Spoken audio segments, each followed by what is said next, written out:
اللہ اکبر لا الہ الا اللہ واللہ اکبر وللہ الحمد اللہ اکبر لا الہ الا اللہ واللہ اکبر وللہ الحمد اللہ اکبر لا الہ الا اللہ واللہ اکبر وللہ الحمد اللہ اکبر لا الہ الا اللہ واللہ اکبر وللہ الحمد اللہ اکبر لا الہ الا اللہ واللہ اکبر وللہ الحمد اللہ اکبر لا الہ الا اللہ واللہ اکبر وللہ الحمد نحمدہ ونصلی ونسلم علی سیدنا و مولانا محمد صلی اللہ علیہ وسلم رسولہ النبی الامین المکین الحنین الکریم الرؤوف الرحیم وعلی آلہ الطیبین الطاہرین وصحبہ کرام المتقین المنتجبین المخلصین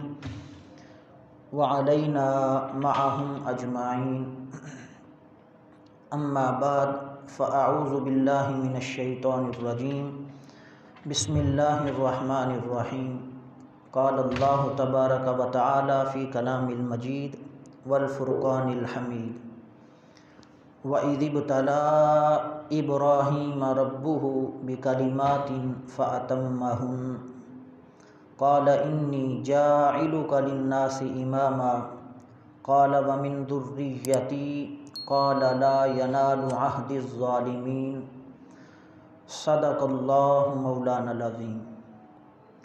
معزز و محترم سامعین و حاضرین،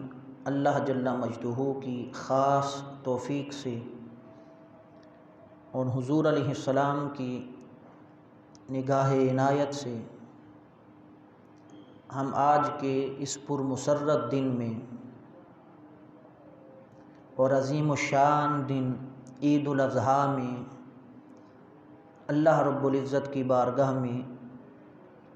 بغرض عبادت حاضر ہیں۔ اللہ جل مجدہ ہماری حاضری قبول فرمائے اور اس نشست کو ہمارے لیے بخشش اور مغفرت کا ذریعہ بنائے اور ہمیں زندگی میں ایسی عیدیں بار بار نصیب فرمائے۔ آج کی گفتگو کے لیے قربانی کے فلسفہ پر چند باتیں وہ آپ احباب کے گوش گزار کرنا چاہتا ہوں کہ قربانی کا فلسفہ کیا ہے اور قربانی کی روح کیا ہے۔ ہمارے ہاں تصور صرف بکرے کو ذبح کرنے کا نام قربانی کیا جاتا ہے، یا اسی طرح بڑے جانور کو ذبح کیا اسی کا نام سمجھا جاتا ہے کہ یہ قربانی ہے۔ یہ تو اللہ رب العزت کا ایک امر ہے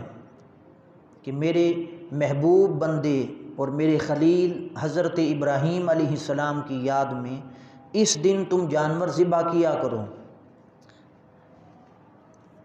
لیکن حقیقت میں قربانی کی روح کچھ اور ہے۔ اسی طرح ہم دیکھتے ہیں کہ حضرت ابراہیم علیہ السلام اور حضرت اسماعیل علیہ السلام کے اس عمل مبارک کو جو اللہ رب العزت نے قیامت تک کے لیے سنت بنا دیا کہ مجھے ماننے والے جب بھی یہ دن پائیں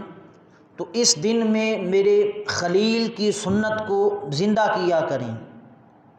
تو اس کا اصل راز کیا ہے؟ اللہ رب العزت نے یہ امر کس لیے دیا اور اس حکم کی روح کیا ہے؟ اسی طرح حج اور قربانی میں تمام اعمال اور افعال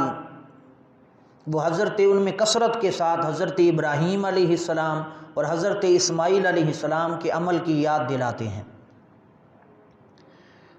حج کرنے کے لیے گئے تو دو سفید رنگ کی چادریں ان سلی ہوئی، اب امر آ گیا کہ وہ پہن لو، اعلیٰ لباس اپنے اتار دیے، پینٹ کوٹ پہنے ہیں، جبے کبے پہنے ہیں، شلوار قمیض پہنا ہے، اپنی اپنی ثقافت اپنے اپنے علاقے کے اعتبار سے اعلیٰ قسم کے لباس پہنے ہیں، مگر اللہ رب العزت کی طرف سے حکم آ گیا کہ جب تک یہ تمام لباس اتار کر انسلی 2 سفید رنگ کی چادریں نہیں پہن لیتے تمہارا حج ہی نہیں ہوتا۔ تو انسلی 2 سفید چادریں اللہ نے پہنا دی، کس لیے؟ فرمایا اس لیے کہ یہ میرے ابراہیم کا لباس ہے علیہ السلام۔ لباس بھی وہ پہنا دیا اور اس لباس کا رنگ بھی کہا کہ اس رنگ کی 2 سفید رنگ کی چادریں پہن لو۔ پھر اسی طرح جملہ افعال اور احوال ہم دیکھتے ہیں، یہ بڑے اختصار سے ایک مثال کی بات آپ کے سامنے رکھ دی۔ اسی طرح حج کے اور قربانی کے جملہ افعال اور جملہ احوال اگر ہم ان کا جائزہ لیں تو وہ تمام ان میں کثرت کے ساتھ حضرت ابراہیم علیہ السلام اور حضرت اسماعیل علیہ السلام کے عمل کی یاد دلاتے ہیں۔ اور ان کا عمل کیا تھا؟ حضرت ابراہیم علیہ السلام اور حضرت اسماعیل علیہ السلام ان کا عمل قربانی تھا، یعنی اللہ کے لیے قربانی پیش کرنا، اللہ کے لیے اپنی محبوب شے کو قربان کر دینا، اس کا نام قربانی ہے اسلام میں۔ ہم اسلام میں جو قربانی کا تصور ہے اور جو فلسفہ ہے اس کو قرآن مجید سے لیں گے آگے۔ تو حضرت ابراہیم علیہ السلام اور حضرت اسماعیل علیہ السلام کیا وجہ ہے کہ 4000 سال کا زمانہ بیت گیا اور اس میں ہزاروں لاکھوں کروڑوں زمانے بیت جائیں گے قیامت تک، مگر اللہ رب العزت نے فرمایا میرے ابراہیم جو ترانہ 4000 سال پہلے تو نے بلند کیا تھا، قیامت تو آئے گی مگر تیرا وہ ترانہ کبھی ختم نہ ہوگا، وہ قیامت تک گونجتا رہے گا۔ آج حج کے لیے جاتے ہیں، کون سا وظیفہ ہے، کیا پڑھیں؟ تو سب سے بہترین وظیفہ اور دعا جو آقا علیہ السلام نے فرمائی لبیک اللہم لبیک، یہ ترانہ پڑھا کرو، اس لیے کہ یہ بولی حضرت ابراہیم علیہ السلام کی بولی ہے جو اس زمانے میں اس وقت کے اعتبار سے انہوں نے بولی تھی۔ لباس بھی وہی پہنا دیا جو حضرت ابراہیم علیہ السلام نے اس وقت پہنا تھا، فرمایا اسی لباس کو آج پہن لو۔ انہوں نے شیطان حضرت اسماعیل علیہ السلام کو بہکانے کے لیے آیا تھا کہ یہ آپ کو ذبح کے لیے آپ کے والد محترم لے کے جا رہے ہیں، اس پر کنکر اٹھا کے شیطان کو مارے۔ آج ظاہراً تو کوئی شیطان نظر نہیں آتا، کوئی ظاہراً بہکا بھی نہیں رہا، گفتگو بھی نہیں کر رہا، کوئی حملہ آور بھی ظاہراً نہیں ہے، مگر حکم یہ ہے حجاج کو کہ میرے ابراہیم کی سنت پہ عمل کرتے ہوئے تم شیطان کے ایک مجسمہ بنا دیا، اس کو پتھر مارو، شیطان کی نیت اور ارادہ کر کے۔ یہ نیت اور ارادہ شیطان کے لیے ہوگا، عمل میرے ابراہیم کی سنت پہ ہوگا۔ تو اس میں آپ دیکھیں زمانہ 4000 سال کا گزر گیا مگر اللہ رب العزت نے فرمایا میرے ابراہیم علیہ السلام ہم آپ کے ترانوں کو، آپ کے لباس کو، آپ کی وضاقتہ کو ہم اس طرح ان دنوں میں زندگی کا معمول بنا دیں گے، لوگوں کے لیے ایک راہ، ایک زندگی گزارنے کی راہ بنا دیں گے، ایک اصول اور نمونہ بنا دیں گے۔ اب آپ اندازہ کریں کہ اللہ رب العزت نے کہاں کہاں تک حضرت ابراہیم علیہ السلام کی سنت کو لوگوں کے لیے اسوہ بنا دیا ان مخصوص ایام میں۔ اب زندگی میں اللہ کا امر یہ ہے کہ اپنے ناخن تراشے جائیں، بال تراشے جائیں، اس سے جسم میں حسن آتا ہے۔ ناخن تراشنا یہ ملت ابراہیمی بھی ہے، سنت محمدی بھی ہے صلی اللہ علیہ وآلہ وسلم۔ تو اپنے بال تراشے جائیں، ناخن تراشے جائیں، مگر جب یہ ایام آتے ہیں ان مخصوص ایام میں چونکہ حضرت ابراہیم علیہ السلام اپنے ناخن نہ تراش سکے تھے اور بال نہ تراش سکے تھے، تو اللہ رب العزت نے فرمایا میرے ابراہیم میری محبت میں تو نے ہر شے قربان کر دی، جو جتنی اعلیٰ قربانی دیتا ہے ہم اسے اتنا ہی اعلیٰ صلہ اور جزا دیتے ہیں، سو میری محبت میں ہر شے قربان کر دی، تیری ہر عمل اور سنت کو ہم قیامت تک زندہ کر دیں گے۔ فرمایا زندگی کے ہر مہینے، ہر سال، ہر دن میں بال اور ناخن تراشے جائیں، بڑھنے نہ دیے جائیں، مگر جب یہ مخصوص ایام آئیں جن میں میرے ابراہیم نے نہیں کاٹے تھے تم بھی نہ کاٹا کرو۔ ان ایام میں کاٹنا وہ ثواب بن جاتا ہے، اور ان ایام میں چھوڑ دینا تمہارے لیے اجر اور ثواب کا ذریعہ بن جاتا ہے۔ اس لیے کہ یہ قربانی تمہیں اللہ رب العزت کی محبت میں جب قربانی دو گے تمہیں بلند کر دے گی۔ اس قربانی کا صلہ اور جزا اللہ رب العزت پھر تمہیں رفع درجات کی صورت میں عطا فرما دے گا۔ اب اسی طرح قربانی کی اگر ہم حضرت ابراہیم علیہ السلام کی زندگی کو دیکھیں تو ان کی زندگی کی ابتدا ہی قربانی سے ہوتی ہے، اور انتہا آخر تک حضرت ابراہیم علیہ السلام کی زندگی قربانی کے ساتھ بری ہوئی ہے، جن کی یاد میں آج کے دن ہم قربانیاں کرتے ہیں۔ حضرت ابراہیم علیہ السلام نے صرف ایک قربانی نہیں کی بلکہ ان کی ساری زندگی ہی قربانی سے بھری ہوئی ہے، اور پھر اس کی جزا میں اللہ رب العزت نے قیامت تک صرف ایک قربانی کی یاد میں نہیں، اس کی جزا میں حضرت ابراہیم علیہ السلام کو، جو ان کی زندگی ساری قربانیوں سے بری تھی، حضرت ابراہیم علیہ السلام کو جد الانبیاء بنا دیا۔ آج امت محمدی صلی اللہ علیہ وآلہ وسلم بھی اور یہود بھی حضرت ابراہیم علیہ السلام کو جد الانبیاء مانتے ہیں، یہود بھی ابراہیم علیہ السلام کو جد الانبیاء مانتے ہیں۔ کیا وجہ ہے؟ قرآن مجید کا اگر ہم جائزہ لیں تو اللہ رب العزت نے ارشاد فرمایا وَإِذِ ابْتَلَىٰ إِبْرَاهِيمَ رَبُّهُ بِكَلِمَاتٍ، اور اے حبیب صلی اللہ علیہ وآلہ وسلم آپ یاد کریں جب آپ کے رب نے حضرت ابراہیم علیہ السلام کو مختلف آزمائشوں میں ڈالا اور کئی امتحانات لیے ان سے اور ان کو آزمایا۔ اور یہ بات یاد رکھیں، جس کو اللہ رب العزت امامت دینا چاہے، قیادت دینا چاہے، سیادت دینا چاہے، اور جس کو قائد اور رہبر بنانا چاہے، اس کو مختلف قسم کی آزمائش اور امتحان میں ڈالتا ہے، اور جس کو جتنا اعلیٰ درجہ دینا ہو اتنا ہی اعلیٰ امتحان لیا جاتا ہے، اس سے اتنی ہی اعلیٰ آزمائش میں ڈالا جاتا ہے اس کو۔ اب حضرت ابراہیم علیہ السلام کو فرمایا بکلمات، جمع کے صیغہ کے ساتھ، کہ ہم نے ایک نہیں کئی آزمائشوں میں ڈالا حضرت ابراہیم علیہ السلام کو، اور ان سے کئی امتحانات لیے، جن میں سب سے پہلے مفسرین نے بعض امتحانات کا ذکر کیا ہے۔ سب سے پہلے اگر ہم دیکھیں تو حضرت ابراہیم علیہ السلام کو ابتداءً نمرود کے ساتھ مناظرہ ہوتا ہے، اللہ رب العزت کی توحید پر مناظرہ ہوتا ہے نمرود کے ساتھ، اور پھر اس کے نتیجے میں جو حضرت ابراہیم علیہ السلام کا عمل لوگوں کے سامنے آتا ہے، اور جو بتوں کو توڑتے ہیں، اس تمام فعل کے نتیجے میں نمرود اور اس کے حواری، اس کے ماننے والے، اس کی قوم، وہ ایک بہت بڑی آگ جلاتے ہیں کہ ہم حضرت ابراہیم علیہ السلام کو اس آگ میں جلا دیں گے۔ اور نمرود جس نے خدائی کا دعویٰ کر رکھا تھا، اس نے اعلان کر دیا کہ جو جتنی زیادہ لکڑیاں جمع کرے گا اس آگ کو جلانے کے لیے جس میں ہم ابراہیم کو ڈالیں گے، تمہارا خدا معاذ اللہ، اس نے چونکہ خدائی کا دعویٰ تھا، اس نے کہا میں اس سے اتنا زیادہ خوش ہو جاؤں گا۔ لوگوں نے بہت بھاری تعداد میں لکڑیاں جمع کی، کثرت کے ساتھ وہ اپنا حصہ ملاتے رہے، اس اعتبار سے کہ نمرود ہم سے خوش ہوگا، ہمیں کوئی وزارت ملے گی، اس کے قریب ہو جائیں گے، مالی فائدہ ہوگا، تو اس لیے کثرت سے لوگ اپنی لکڑیاں جمع کرتے رہے اس ایک جگہ پہ جہاں پہ اہتمام تھا آگ کا۔ اب آگ جلائی گئی، جب آگ بلند ہو گئی تو حضرت ابراہیم علیہ السلام کو منجنیق کے ذریعے اس آگ میں ڈالا گیا۔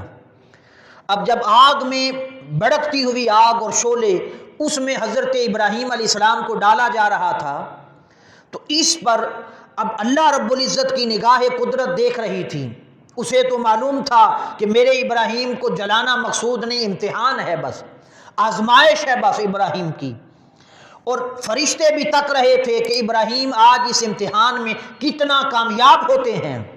اور اس امتحان کا سامنا کیسے کرتے ہیں۔ اب سب دیکھ رہے تھے، ابراہیم علیہ السلام کو آگ میں ڈالا جا رہا تھا، اس پر فرشتہ بھی بھیج دیا اللہ نے، فرمایا امتحان کو اور دلچسپ بناتے ہیں، اس آزمائش کو اور دلچسپ بناتے ہیں۔ فرشتے کو بھیج دیا، جبرائیل کو بھیجا کہ ابراہیم سے جا کے کہو کہ اگر آپ چاہیں تو ہم آگ کو بجھا دیتے ہیں۔ جبرائیل آئے حضرت ابراہیم علیہ السلام کی بارگاہ میں اور آ کے کہا ابراہیم اگر آپ کہیں تو ایک پھونک سے اس آگ کو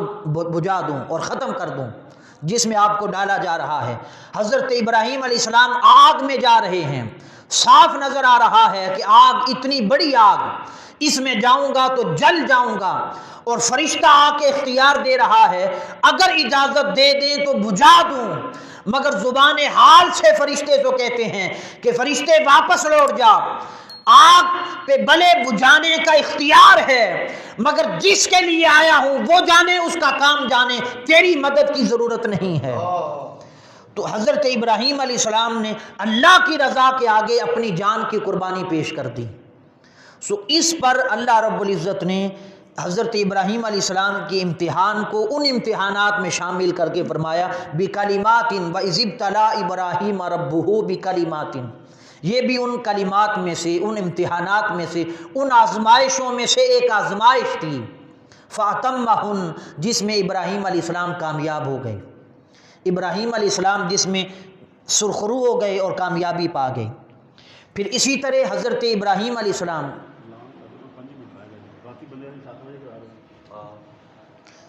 یہ اعلان سماعت فرمانے کہ 25 منٹ باقی رہ گئے ہیں عید الاضحیٰ کی نماز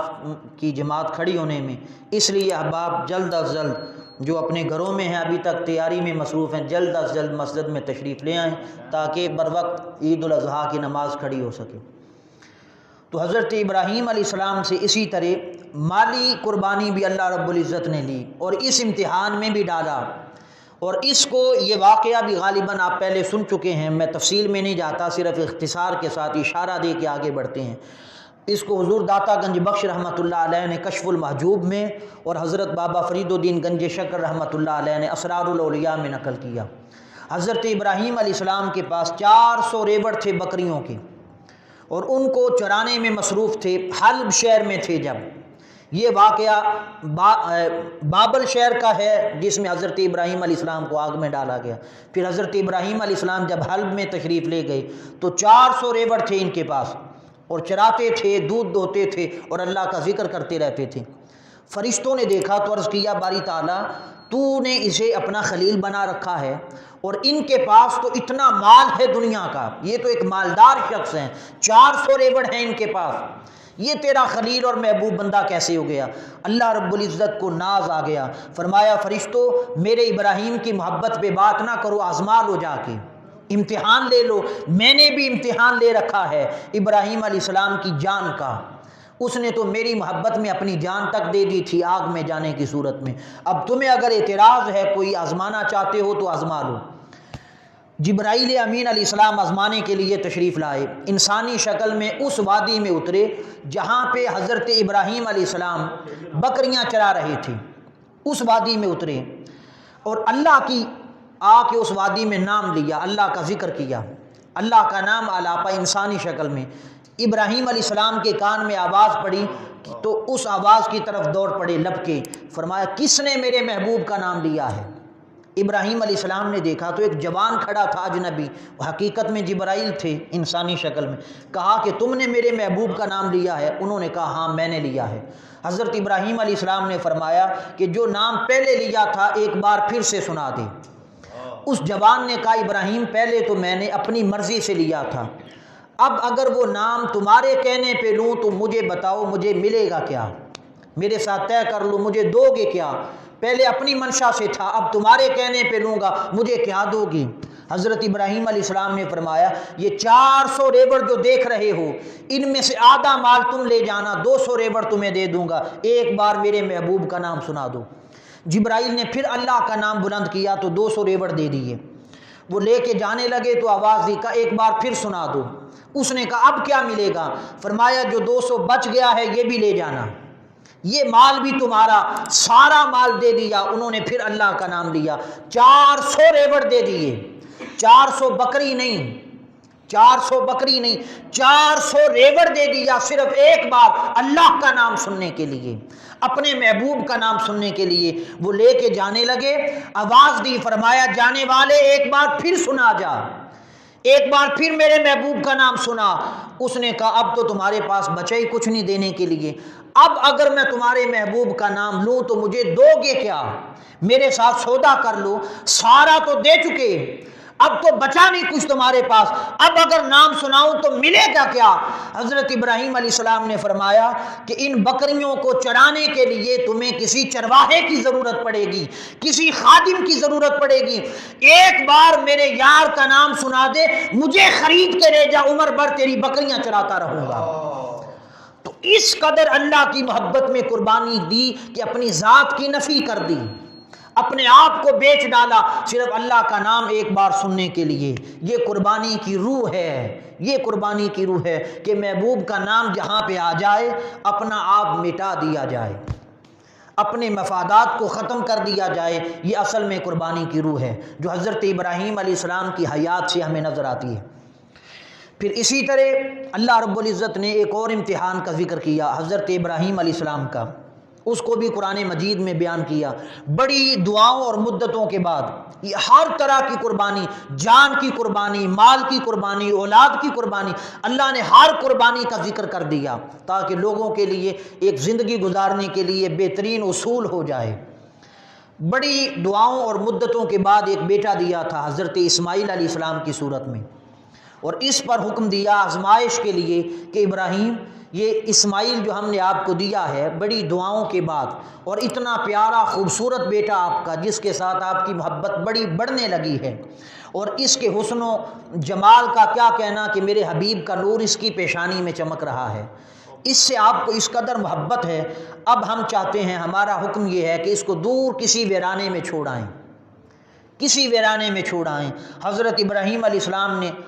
حضرت ہاجرہ علیہ السلام اور حضرت اسماعیل علیہ السلام دونوں کو ساتھ لیا اور عرض کیا باری تعالیٰ تیرا حکم ہو تو اسماعیل کو چھوڑنے کو بھی تیار ہوں۔ دور ویرانے میں چھوڑ آئے معصوم بیٹے کو، حضرت اسماعیل علیہ السلام کو، اور حضرت ہاجرہ سلام اللہ علیہا اپنی زوجہ محترمہ کو ویرانے میں چھوڑ آئے، اللہ کے آسرے پر، اللہ کے حکم پر، اللہ کے حکم کی تعمیل میں، کیونکہ اللہ نے کہا تھا کہ میرے ابراہیم ان دونوں کو چھوڑاؤ، تو دونوں کی محبت کو، بیوی کی محبت اور بیٹے کی محبت کو قربان کر دیا۔ پھر اسی طرح جب وہ بیٹا جوان ہوا اور اللہ رب العزت کے امر سے پھر واپس اکٹھے ہوئے، اب اللہ رب العزت نے ایک اور امتحان کا ذکر کیا اور فرمایا میرے ابراہیم بکلمات میں ایک اور امتحان کا اضافہ کرتے ہیں، جہاں پہ ہم نے آپ کی حیات میں آپ سے کئی امتحانات لیے اور کئی آزمائشوں میں ڈالا، اب ایک امتحان اور لیتے ہیں۔ یہ جو بیٹا آپ کا جوان ہو کے پھر آپ کے پاس آ گیا ہے اور جس کے حسن و جمال میں اب بڑا اضافہ ہو گیا ہے کہ میرے حبیب کا نور چمک رہا ہے ان کی پیشانی میں آب و تاب کے ساتھ، تو اب امتحان یہ ہے کہ میرے ابراہیم ہم یہ چاہتے ہیں کہ میرے لیے اپنے اس بیٹے کو لٹا کے اس کے گلے پہ چھری چلا دی جائے، اس کو ذبح کر دو۔ حضرت ابراہیم علیہ السلام اللہ کا امر پاتے ہیں تو اسماعیل علیہ السلام کو ساتھ لے کے چل پڑتے ہیں اور عرض کرتے ہیں باری تعالیٰ تیرا حکم ہو ایک اسماعیل تو کیا 1000 اسماعیل بھی تیری محبت میں لٹا دوں، لے کے ساتھ چلے اور حضرت اسماعیل علیہ السلام کے گلے پہ چھری چلاتے ہیں اور اللہ کی طرف سے مینڈا آتا ہے اور اللہ رب العزت قرآن مجید میں فرماتا ہے وَنَادَيْنَاهُ أَن يَا إِبْرَاهِيمُ، جب ابراہیم نے لٹا کے اسماعیل کے گلے پہ چھری چلا دی، ہم نے ندا دی اے ابراہیم قد صدقت الرؤیا، یہ تو صرف ایک خواب کی بات تھی، تم کوئی بھی محبوب سے 100 اونٹ ذبح کر دیتے، 1000 اونٹ اس کی تعبیر میں ذبح کر دیتے، مگر آپ نے خواب کو سچ کر دکھایا۔ ہم اسماعیل کو ذبح کروانا نہ چاہتے تھے، ہمارا مقصود تو تمہارا امتحان لینا تھا۔ وَإِذِ ابْتَلَىٰ إِبْرَاهِيمَ رَبُّهُ بِكَلِمَاتٍ، ہم نے امتحان لیا فَأَتَمَّهُنَّ، ابراہیم تم اس امتحان میں کامیاب ہو گئے ہو، اس خواب کو سچا کر دکھایا ہے۔ اِنَّا كَذَٰلِكَ نَجْزِي الْمُحْسِنِينَ، اب ہم آپ کو جزا دیں گے۔ امتحان میں کامیابی کے بعد صلہ ملتا ہے، جزا ملتی ہے، اور قرآن مجید نے کہا کہ ہم نے حضرت ابراہیم علیہ السلام کو جب امتحان میں ڈالا، اے حبیب صلی اللہ علیہ وآلہ وسلم آپ یاد کریں، پھر ہم نے ان کو جزا دی، صلہ دیا اور فرمایا انی جاعلک للناس اماما، اے ابراہیم علیہ السلام ہم آپ کو انسانیت کے لیے امام بنائیں گے، کل بنی نو انسان کے لیے قائد اور رہبر بنائیں گے اور امامت کا تاج آپ کے سر پہ سجائیں گے۔ سو اللہ رب العزت جب کسی کو آزمائش میں ڈالتا ہے تو وہ آزمائش بندے کے لیے قربانی ہوتی ہے۔ اللہ رب العزت جب کسی کو امتحان میں ڈالتا ہے تو اس بندے کے لیے وہ امتحان ایک قربانی ہوتی ہے۔ اگر بندہ اس امتحان میں قربانی دے دے، اللہ کی طرف سے جو آزمائش آئی ہے اس کو صبر کے ساتھ اور فراخ دلی سے قبول کر لے، اس کا نام قربانی ہے۔ اور اس قربانی کے بدلے میں قرآن مجید کا قانون اور اصول یہ ہے کہ اللہ رب العزت تمہیں جزا دے گا پھر۔ اور یہ بھی بات یاد رکھیں، اس کو دوسرے اینگل سے اگر دیکھیں تو جس کو اللہ رب العزت بلند درجات دینا چاہے، جسے اپنا قرب دینا چاہے، جسے اپنی محبت دینا چاہے، جسے امامت دینا چاہے، جسے قیادت دینا چاہے، جسے سیادت دینا چاہے، جسے عزت و عظمت دینا چاہے، تو جتنی بلند قیادت، جتنی اعلیٰ امامت اور جتنی اعلیٰ سیادت، جتنی اعلیٰ اپنا قرب، اپنا تقوی، اپنی بارگاہ کے جلوے، جس کو جتنی بڑی اپنی محبت سے نوازنا چاہے، اسے اتنے ہی مشقت والے امتحان میں ڈالتا ہے، اس سے اسی قدر مشقت والی آزمائش میں ڈالتا ہے، اس سے اسی قدر سخت امتحان لیتا ہے جسے جتنی آزمائش میں ڈالا جاتا ہے۔ اس لیے قربانی صرف جانور ذبح کرنے کا نام نہیں ہے۔ اب تک جو ہماری گفتگو میں جو ہمارے سامنے ایک فلسفے کے طور پہ بات آئی،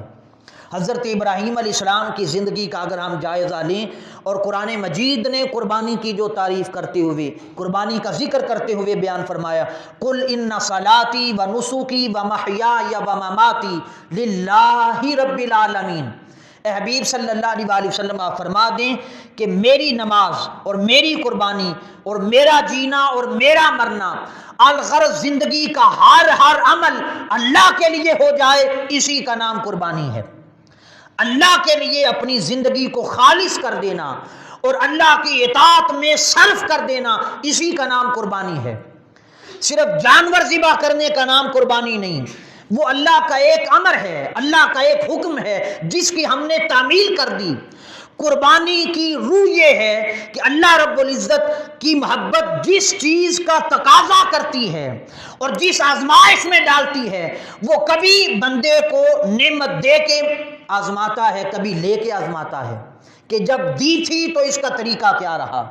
اب لے لی ہے تو اب کیا کرتا ہے۔ کبھی عزت دے کے آزماتا ہے، کبھی عزت لے کے آزماتا ہے۔ وَلَنَبْلُوَنَّكُمْ بِشَيْءٍ مِّنَ الْخَوْفِ وَالْجُوعِ وَنَقْصٍ مِّنَ الْأَمْوَالِ وَالْأَنفُسِ وَالثَّمَرَاتِ وَبَشِّرِ الصَّابِرِينَ۔ قرآن مجید میں فرمایا کہ ہم آزماتے ہیں، کبھی ہم جان کے ذریعے آزماتے ہیں، دے کے کبھی لے کے، کبھی پھلوں میں کمی دے کے، رزق میں کمی دے کے آزماتے ہیں، کبھی دیتے ہیں کبھی لے لیتے ہیں، کبھی ہم ڈر اور خوف دے کے آزماتے ہیں، کبھی عزت کا خوف آ جاتا ہے، کبھی جان کا خوف آ جاتا ہے۔ تو اللہ رب العزت نے فرمایا ہم آزماتے ہیں، کسی کو اولاد نہیں دی اس ذریعے سے آزماتے ہیں کہ اس کا ہمارے ساتھ رویہ کیا رہتا ہے، کسی کو اولاد دے کے آزماتا ہے، کسی کو دے کے واپس لے کر آزماتا ہے، کسی کو جان کا خوف آ جاتا ہے اس ذریعے سے آزماتا ہے، کسی کی عزت داؤ پہ لگ جاتی ہے، اللہ آزماتا ہے اب میرے ساتھ اس کا رویہ کیا رہتا ہے۔ الغرض اللہ رب العزت زندگی کے ہر موڑ پر، ہر شعبے میں، شب و روز مختلف قسم کے احکامات میں، مختلف قسم کے افعال کے ذریعے سے آزماتا ہے، مختلف کیفیات سے آزماتا ہے، مگر وہ بندہ جب اپنے مولا کی طرف سے آنے والے آزمائش کو فراخ دلی سے گلے سے لگا لیتا ہے، ہر حال میں اللہ کی طرف اللہ رب العزت کی قدرت کی نگاہ دیکھتی ہے کہ میں نے اس کی جان کو خطرے میں ڈالا، پھر بھی میری طرف مسکرا کے دیکھ رہا تھا، میں نے اس کی جان، اس کو اولاد دے کے واپس لے لی، جب میں نے دیکھا تو مسکرا کے میری قدرت کی طرف دیکھ رہا تھا اور کہہ رہا تھا باری تعالیٰ انا للہ و انا الیہ راجعون، آئی بھی تیری طرف سے تھی، گئی بھی تیری طرف ہے، مجھے کوئی ملال نہیں، میں خوش ہوں تیری رضا پہ۔ جب میں نے اس کو مال دیا تب بھی میرا شکر ادا کر رہا تھا، لے لیا تب بھی میرا شکر ادا کر رہا ہے کہ میرا نہیں اسی کا تھا۔ فرمایا جب بندہ ہر حال میں میری محبت میں ہر چیز پر صابر اور شاکر ہو جاتا ہے اور میری قدرت کی طرف مسکرا کے دیکھتا رہتا ہے، اب اعلان ہوتا ہے میرے بندے بھلے 4000 سال کا زمانہ گزر جائے مگر ابراہیم یاد رکھ قیامت تک جب عید الاضحیٰ کا دن آئے گا تیری سنت پہ عمل کیا جائے گا۔ پھر اللہ پاک صلہ بھی اتنا بلند دیتا ہے۔ اس لیے قربانی یہ ہے، قربانی صرف جانور ذبح کرنے کا نام نہیں، قربانی اللہ کی محبت جس چیز کا تقاضا کرے اس کو قربان کرنے کا نام قربانی ہے۔ اللہ ہمیں مختلف آزمائشوں میں ڈالتا ہے، مختلف قسم کے امتحانات لیتا ہے، کئی باتوں کا تقاضا کرتا ہے، یہ ساری ہمارے لیے آزمائش ہے، آزمائش ہے۔ اس آزمائش کو، اس امتحان کو اللہ کی رضا کی چھری لے کے ذبح کر دیں، پھر اللہ رب العزت کی طرف سے صلہ اور جزا ہے، اور اللہ بہترین جزا دینے والا ہے۔ دنیا کی جزا کوئی حیثیت نہیں رکھتی اس جزا کے آگے جو جزا اللہ دینے والا ہے۔ اس لیے اللہ کی رضا کی چھری لے کے اس امتحان اور اس آزمائش کو ذبح کر دیں، پھر اللہ کی طرف سے اس دنیا میں بھی جزا ملتی ہے، اور آخرت میں جو اس نے جزا رکھی ہے وہ اس دنیا کی جزا سے کہیں بڑھ کر ہے، اس دنیا کی جزا سے کہیں بڑھ کر ہے جو اللہ نے آخرت میں جزا رکھی ہے۔ اللہ رب العزت ہم سے اپنی مال کا بھی اس کے ذریعے سے بھی امتحان میں ڈالتا ہے۔ اس نے ایک حکم تو دیا کہ زکوٰۃ دیا کرو، یہ اس نے ایک امتحان، ایک آزمائش لی کہ مال تو میرا ہے، اب انہیں دے کے آزمائش میں ڈالتا ہوں جن کو دیا ہے، کہ کیا جب میرا قانون اور اصول پورا ہو جائے میرے کہنے پہ اتنا مال دیتے ہیں یا نہیں دیتے۔ یہ ایک امتحان ہے، ایک آزمائش ہے جس پہ وہ کرم کر دے اسے اپنی رحمت سے قریب کر کے توفیق دے دیتا ہے۔ اب ہم اندازہ کریں ہم میں سے کتنے مالدار ہیں، زندگیاں گزر گئی، اور کتنے مالدار اور دولت مند زندگیاں گزار کے چلے گئے مگر کبھی اس امتحان میں کامیابی کی توفیق نصیب نہیں ہوئی۔ تو یہ ہمارے لیے شقاوت کی بات ہے کہ اس امتحان میں ناکامی ہو جاتی ہے۔ مال کی امتحان میں بھی اللہ نے آزمائش میں ڈالا ہے، اس کی رضا کی چھری لے کے کہیں کہ باری تعالیٰ تو نے 2.5% کا کہا، یہ تو کل مال تیرا ہے، اگر آدھا بھی کہہ دیتا تو کیا بات تھی، آدھا بھی تیرے راستے میں قربان کر دیتے۔ یہ امتحان ہے، اور یہ قربانی ہے، قربانی ابراہیم کے طریق پر۔ جیسے انہوں نے کہا تھا باری تعالیٰ یہ تو ایک اسماعیل ہے، 1000 اسماعیل بھی ہو اور تو کہہ دے کہ قربان کر دوں، 1000 اسماعیل کے گلے پہ چھری چلا دوں۔ قربانی اس چیز کا نام ہے، اللہ کی رضا کی چھری لے کے ہر محبوب ترین چیز اللہ کی محبت کے آگے جو آ جائے اس کو اپنی اللہ کی رضا کی چھری سے ذبح کر دیں۔ لن تنالوا البر حتى تنفقوا مما تحبون، اللہ رب العزت نے فرمایا تم ہرگز نیکی کو نہیں پہنچ سکتے اور تقوی کو نہیں پہنچ سکتے اور اللہ کی محبت کو نہیں پا سکتے جب تک اپنی محبوب ترین چیز کو اللہ کی راہ میں قربان نہ کر دو۔ جس چیز کی اللہ کی محبت نے تقاضا کیا ہے کہ اس کو قربان کر دو، جب تک وہ عمل نہ کر گزرو نیکی، تقوی اور اللہ کی محبت ہرگز نہیں پا سکتے۔ اسی طرح اللہ رب العزت نے ہم سے جان کا تقاضا کیا ہے، اور اللہ کی محبت کے آگے اپنی جان کو صرف کرنا، اولاد کا تقاضا کیا، اولاد کو اس کے دین کے لیے صرف کرنا۔ اسی طرح اللہ رب العزت نے مختلف تقاضے کیے ہیں، وقت کا تقاضا کیا ہے، وہ ہمیں ہر روز بلاتا ہے 5 بار، بندے کھڑے کیے ہیں، بلاتے ہیں وہ، حی علی الصلاۃ حی علی الفلاح، اللہ کی طرف آؤ، کامیابی کی طرف آؤ، بلاتے ہیں۔ اب قربانی اللہ کی رضا کی چھری لے کے اپنے قیمتی کام کاج کو ذبح کر دینا، اس کا نام قربانی ہے۔ 10 منٹ باقی رہ گئے ہیں، جو احباب آواز کو سماعت کر رہے ہیں ابھی تک مسجد میں نہیں آ سکے وہ آ جائیں، 10 منٹ کے بعد انشاءاللہ نماز عید الاضحیٰ کی جماعت کھڑی ہو جائے گی۔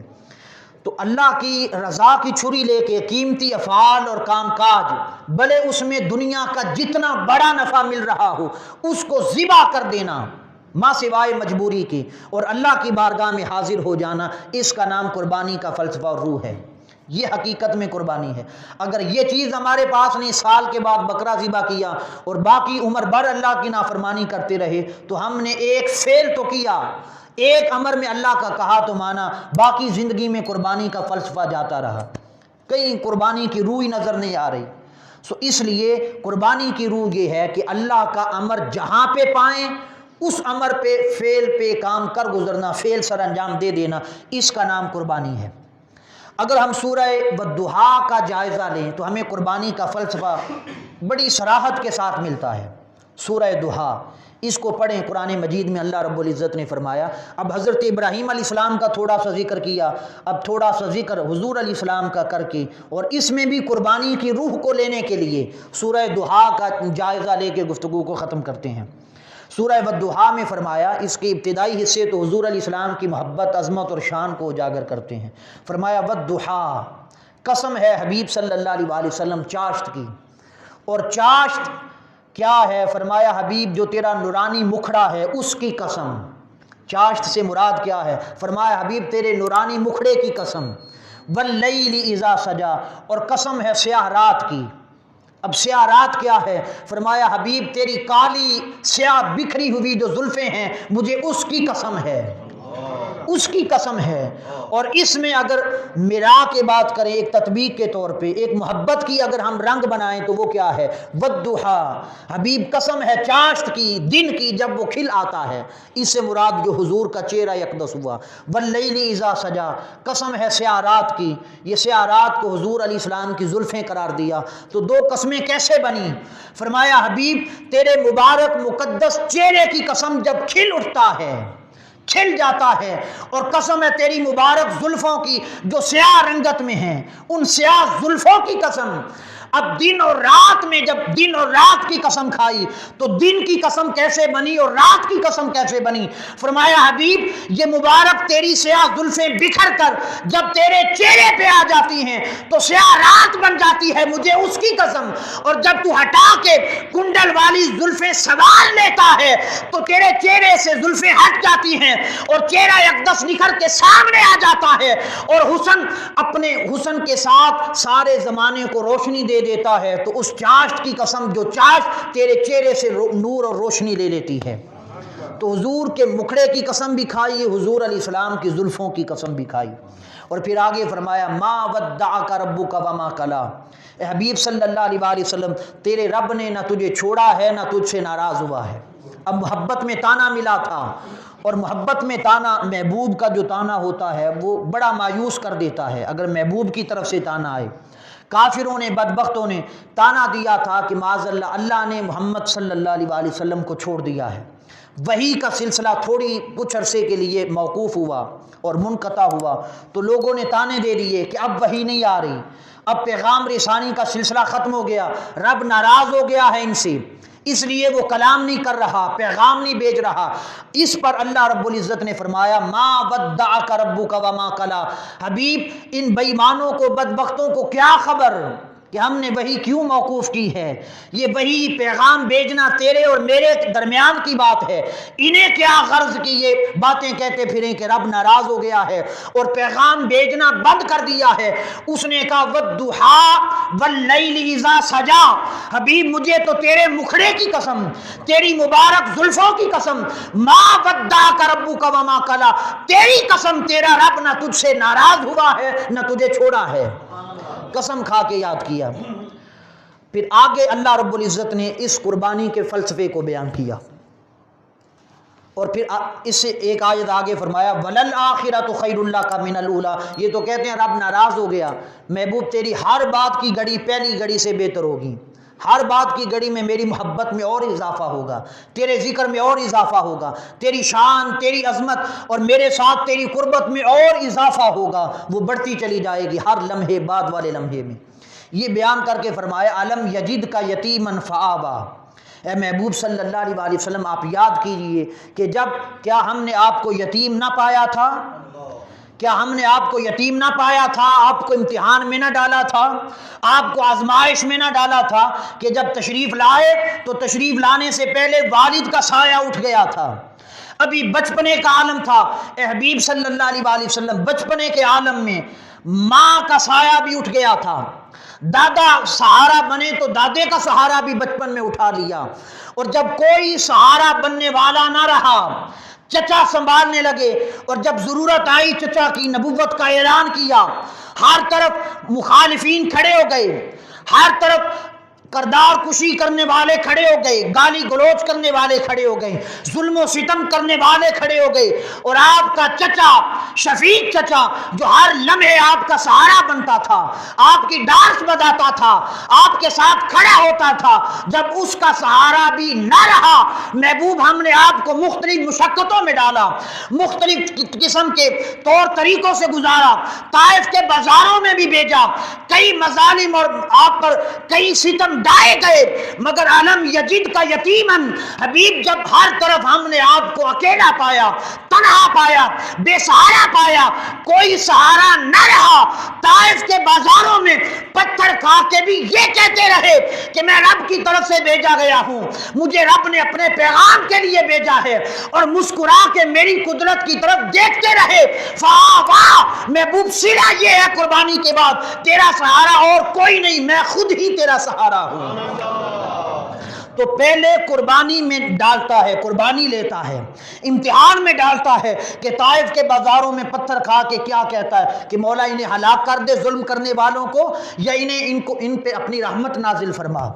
میری قدرت کی طرف شکوے کی نگاہ سے دیکھتا ہے یا میری قدرت کی طرف شکر کی نگاہ سے دیکھتا ہے؟ وہ پہلے آزمائش لیتا ہے، مقام دینے سے پہلے امتحان لیتا ہے، قربانی لیتا ہے۔ ہر مقام قربانی میں چھپا ہے، قربانی کے بغیر کوئی مقام نہیں، قربانی کے بغیر اسلام بھی قربانی کے بغیر نہیں ملتا۔ تو اللہ رب العزت نے پھر اس سے اگلی آیت میں دیکھیں، فرمایا بابا جادا کا ضالن فہدا، اے حبیب صلی اللہ علیہ وسلم ہم نے آپ کو اپنی محبت میں گم گشتہ پایا، اپنی محبت میں مستغرق پایا، آپ میری محبت میں اپنی ذات کو بھی بھول چکے تھے، میری محبت میں ہر چیز لٹا چکے تھے۔ 40 دن آقا علیہ السلام کھانا لے کے غار کی طرف نکل جاتے۔ حضرت خدیجہ الکبریٰ رضی اللہ تعالیٰ عنہا فرماتی ہیں 40 دن آقا علیہ السلام کھانا لے کے غار میں چلے جاتے۔ ام المومنین عائشہ صدیقہ روایت کرتی ہیں 2 ماہ تک آقا علیہ السلام کھانا لے کے چلے جاتے، غاروں میں چلے جاتے، 10 دن کا کھانا 15 دن کا کھانا حضور لے کے جاتے، بس اوقات 3 دن کا کھانا لے کے جاتے، اور غار میں 40 دن گزر جاتے،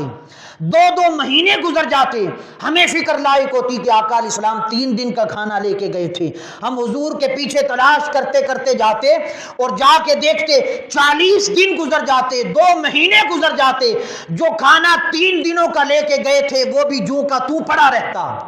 ایک لقمہ بھی تناول نہ فرماتے، اور اللہ کی یاد میں سب کچھ بھول جاتے تھے،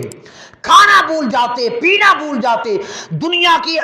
نفسانی خواہشات کو بھول جاتے، رشتے ناتے بھول جاتے، ہر تعلق سے کٹ کر اللہ کی یاد میں اپنے آپ کو فنا کر دیتے۔ ایک بار حضرت عائشہ صدیقہ رضی اللہ تعالیٰ عنہا روایت کرتی ہیں آقا علیہ السلام کھانا لے کے گئے 3 دنوں کا، ہم حضور کی تلاش میں نکلے، 10 دن گزر گئے، تلاش کرتے کرتے ایک غار میں پا لیا آقا علیہ السلام کو، اور کیفیت یہ بن گئی تھی حضور علیہ السلام کو صحابہ اکرام نے جا کے کہا کہ حضور واپس تشریف لے آئیں۔ آقا علیہ السلام کسی کو پہچانتے ہی نہ تھے، کسی کو پہچانتے نہ تھے۔ حضرت عائشہ صدیقہ رضی اللہ تعالیٰ عنہا فرماتی ہیں میں نے عرض کیا یا رسول اللہ صلی اللہ علیہ وسلم آپ واپس تشریف لے آئیں۔ آقا علیہ السلام نے فرمایا من انتا، تو کون ہے، مجھے بلانے والی تو کون ہے؟ اپنی محبوب زوجہ حضرت عائشہ کو کہتے ہیں اے بلانے والی من انتا، تو کون ہے؟ میں نے عرض کیا قالت عائشہ یا رسول اللہ صلی اللہ علیہ وسلم، حضور میں عائشہ ہوں، بنت ابی قحافہ یا رسول اللہ، میں بنت ابی بکر الصدیق رضی اللہ تعالی، میں ابو بکر صدیق کی بیٹی ہوں یا رسول اللہ صلی اللہ علیہ وسلم۔ آقا علیہ السلام نے فرمایا من ہوا ابو بکر، ابو بکر کون ہے؟ ابو بکر کون ہے؟ جس کا آقا علیہ السلام نے فرمایا اتنے احسانات ہیں ابو بکر کے مجھ پہ کہ اللہ ان کی جزا آخرت میں دے گا۔ ابو بکر کی پہچان نہ رہی، اتنا اللہ کی محبت میں اپنے آپ کو مستغرق کر دیا کہ فرماتے ہیں ابو بکر کون؟ حضرت عائشہ صدیقہ رضی اللہ تعالیٰ عنہ فرماتی میں آگے خاموش ہو گئی، اس سے آگے میں نے کچھ نہیں کہا کہ جو بھی کہوں گی حضور علیہ السلام کا جواب یہی ہوگا، اس سے آگے کیا بات کہوں۔ تو اللہ رب العزت نے فرمایا وَوَجَدَكَ ضَالًّا فَهَدَىٰ، میرے حبیب جب میری محبت میں آپ نے اپنے آپ کو مستغرق کر دیا اور میری محبت میں ہر محبت قربان کر دی اور میری رضا کی چھری ہر محبت کے گلے پہ چڑھا دی، وَوَجَدَكَ ضَالًّا، ہم نے آپ کو اپنی محبت میں گم پایا، فَهَدَىٰ، میری محبت میں، میری مکھڑے میں، میرے جلووں کے لیے ہر چیز بھول کر غاروں میں جا کے بیٹھنے والے، 3 دنوں کا کھانا لے کے جا کے 40 دن گزار دینے والے، میرے مکھڑے کی طلب میں غاروں میں رونے والے اور ہر محبت سے کٹ کر مجھے یاد کرنے والے، فادا، اب اس امتحان میں اس قربانی کے بعد جزا یہ ہے شب معراج بنا دی، میرے مکھڑے میں تڑپنے والے معراج کی رات ساری دنیا کو نیچے چھوڑ کے میرے جلوے کے لیے اوپر آ جا۔ ہر اعلیٰ مقام دینے کے لیے وہ امتحان میں ڈالتا ہے کہ میرا بندہ امتحان میں کتنی کامیابی پاتا ہے، اسلام کا دعویٰ، ایمان کا دعویٰ کتنا ہے اس کا، یہ میری محبت میں اپنا آپ لٹاتا ہے. یعنی وقت ختم ہو گیا ہے ہمارا، اس سے آگے بھی 2 آیات تھی جو قربانی کی روح بیان کرتی ہیں. تو ہر مقام، ایک آخری بات میں گفتگو کو ختم کر رہا ہوں، ہر مقام اللہ رب العزت جب دیتا ہے تو وہ قربانی کے بغیر نہیں دیتا، ہر مقام قربانی میں چھپا ہے. سو قربانی ہر شے کی قربانی ہے، ہر عمل کی قربانی ہے، ہر فعل کی قربانی ہے. صرف جانور ذبح کرنے کا نام قربانی نہیں. اللہ رب العزت نے تو یہاں تک اسلام کا معنی قرآن مجید میں قربانی کا بیان کیا ہے. اسلام کا معنی کیا ہے؟ فلما اسلما وتلہ للجبین. ان دونوں نے، اس سے پہلے ایک آیت فرمائی اذ قال لہ ربہ اسلم قال اسلمت لرب العالمین. ہم نے حبیب صلی اللہ علیہ وسلم یاد کریں جب ابراہیم سے کہا تھا کہ اسلام لے آ، قال اسلمت لرب العالمین، انہوں نے کہا کہ میں اسلام لے آیا عالمین کے رب پر. اسلام لانے کا معنی کیا ہے؟ یعنی اپنے آپ کو، اسلام کا معنی ہے اپنے آپ کو سپرد کر دینا کسی دوسرے کے، اپنے آپ کو کسی دوسرے کے حوالے کر دینا، اپنا مالک کسی اور کو بنا دینا کہ اپنا کوئی اختیار باقی نہ رہے. اس کا نام اسلام ہے. فلما اسلم اب دوسری آیت پہ آئیں جو میں نے پہلے پڑھی، فلما اسلم وتلہ للجبین. جب دونوں اسلام لے آئے، فلما اسلم، جب دونوں مسلمان ہو گئے، اسلام لے آئے، وتلہ للجبین، اور حضرت اسماعیل علیہ السلام کی پیشانی کو جھکا دیا، اس طرح لٹا دیا انہیں چھری چلانے کے لیے. یہ وہ واقعہ ہے جب حضرت ابراہیم علیہ السلام نے اپنے بیٹے کو لٹا دیا تھا چھری کے لیے. اس کو کہا فلما اسلم. حبیب یاد کریں جب وہ دونوں اسلام لے آئے تھے، تثنیہ کا صیغہ اسلم، دونوں مسلمان ہو گئے تھے. اب اسلام لانے کا معنی کیا ہے؟ وہ تو اللہ کی محبت میں قربانی دینے کے لیے آگے. تو اس کا معنی یہ ہے، فرمایا حبیب صلی اللہ علیہ وسلم یاد کریں جب دونوں نے اپنا آپ میرے سپرد کر دیا تھا، اپنا آپ میرے حوالے کر دیا تھا اور اپنا آپ مجھے سونپ دیا تھا، یہ اس وقت کی بات ہے. تو اپنا آپ سونپ دینا، ہم امتحان کے لیے آئے ہیں، ہم آزمائش میں ڈالے گئے ہیں. وَلَنَبْلُوَنَّكُمْ بِشَيْءٍ مِّنَ الْخَوْفِ وَالْجُوعِ وَنَقْصٍ مِّنَ الْأَمْوَالِ وَالْأَنفُسِ وَالثَّمَرَاتِ. وہ اولاد دے کے آزماتا ہے، لے کے آزماتا ہے. مال کسی کو کم دے کے آزماتا ہے، کسی کو زیادہ دیتا ہے. کسی کو دے کے لے کر آزماتا ہے، کسی کو عزت کا مقام دیتا ہے، کسی کو ذلیل و خوار کر کے آزماتا ہے، عزت لے کے آزماتا ہے، جان دے کے آزماتا ہے، لے کے آزماتا ہے، ہر طریق سے آزماتا ہے. لوگوں ہم آزمائش میں ہیں، ہم امتحان میں ہیں. دنیا امتحان گاہ ہے، دنیا آزمائش گاہ ہے. اس کا نتیجہ اور صلہ آخرت میں ملنے والا ہے. اگر آخرت کی جزا چاہتے ہیں کہ ہماری جزا بہتر ہو جائے، ہمارا نتیجہ اچھا ہو جائے، تو ہمیں چاہیے کہ ہم اپنی اس امتحان میں اللہ کے لیے اس کی رضا کی چھری ہاتھ میں رکھیں، اور جو ہماری اپنی محبت ہو، جو ہماری اپنی پسند ہو، نفسانی خواہشات ہوں، ہماری محبت جس چیز کا تقاضا کرے، اللہ کی رضا کی چھری لے کے اس کو ذبح کر دیں، اس کو ذبح کر دیں. ہر فعل میں ہم اس چیز کا تقاضا کر سکتے ہیں. اللہ رب العزت ہمیں قربانی کی روح کو سمجھنے کی توفیق عطا فرمائے. وما علینا الا البلاغ.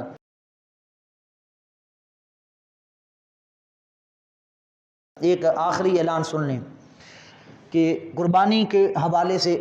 بعض مسائل تو ہمارے بیان ہو گئے تھے. ایک مسئلہ اور اس کے ساتھ ایک گزارش ہے آپ کے سامنے، وہ یہ کہ قربانی کے جانور کو ذبح کرنے کے ساتھ فوراً ہی چھری چلاتے ہوئے،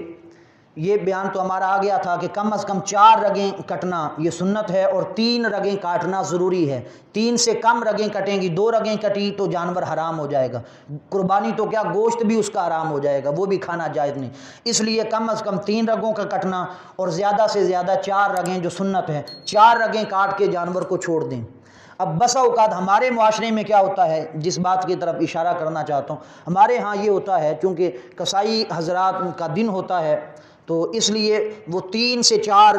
5 افراد کھڑے ہوتے ہیں چھڑیاں لے کے. جیسے ہی رگیں کٹی، ایک آتا ہے وہ سر کاٹ دیتا ہے جانور کا، دوسرا ایک ٹانگ کو پکڑ لیتا ہے، تیسرا دوسری ٹانگ کو پکڑ لی. اس طرح وہ ٹانگیں کاٹنے، پاؤں کاٹنے لگتے ہیں، کھال اتارنے لگتے ہیں، فوراً ہی سلسلہ شروع ہو جاتا ہے. تو اس لیے اب آقا علیہ السلام کا فرمان کیا ہے، جیسے جمعے میں ہمارا ایک بات تو گزر گئی تھی، آقا علیہ السلام کا پیغام کہ ذبح کرنے سے پہلے اسے کھلا پلا لو، یہ اس کے ساتھ ادب کا رحم کا معاملہ ہوگا، تم اس پہ رحم کرو اللہ تم پہ رحم کرے گا۔ اب اسی طرح جب ذبح کر لیا، اس کی چھری چلا دی، رگیں 3 یا 4 کٹ گئیں، اب تھوڑی دیر کے لیے اسے تڑپنے کے لیے چھوڑ دیں، تاکہ جو حرام خون ہے جو نکلتا ہے وقت ذبح، دم مسفوح جس کو قرآن مجید نے کہا او دمم مسفوحن، یہ حرام خون ہوتا ہے جو ذبح کے وقت نکلتا ہے، یہ اچھی طرح سے نکل جائے، خارج ہو جائے۔ جب اس کا اخراج ہو جائے اور تڑپنا پھڑکنا بند کر دے، اب جانور کو اس کو آپ ٹانگیں وغیرہ کاٹیں، کھال اتاریں اور گوشت بنانے کا سلسلہ شروع ہو۔ یہ جانور کے ساتھ رحم کا معاملہ ہوگا۔ اور کسائی حضرات اگر یہاں پہ کوئی موجود ہے تو اس کی خدمت میں بھی گزارش ہے، یا جو خود کرنا چاہیں یا جو کروائیں گے کسائیوں سے ان سے گزارش کریں۔ ایک مزاح کی بات ہے، ہمارے استاد صاحب تھے وہ فرمایا کرتے تھے کہ جب ذبح ہو جائے جانور تو سب سے پہلے اس کی رسی کھول لیں اور رسی کھول کے اسی رسی سے کسائی کو باندھ دیں تھوڑی دیر کے لیے۔ تو یہ بات سمجھانے کے لیے ایک مزاح کے طور پہ کہتے تھے، اسی رسی سے اس کسائی کو باندھ دے تھوڑی دیر کے لیے کہ آپ آرام کریں، جانور ٹھنڈا ہو جائے، حرام خون نکل جائے۔ اسی وجہ سے بعض لوگ کہتے ہیں، پوچھتے ہیں کہ قربانی کا گوشت زیادہ جلدی گلتا نہیں ہے،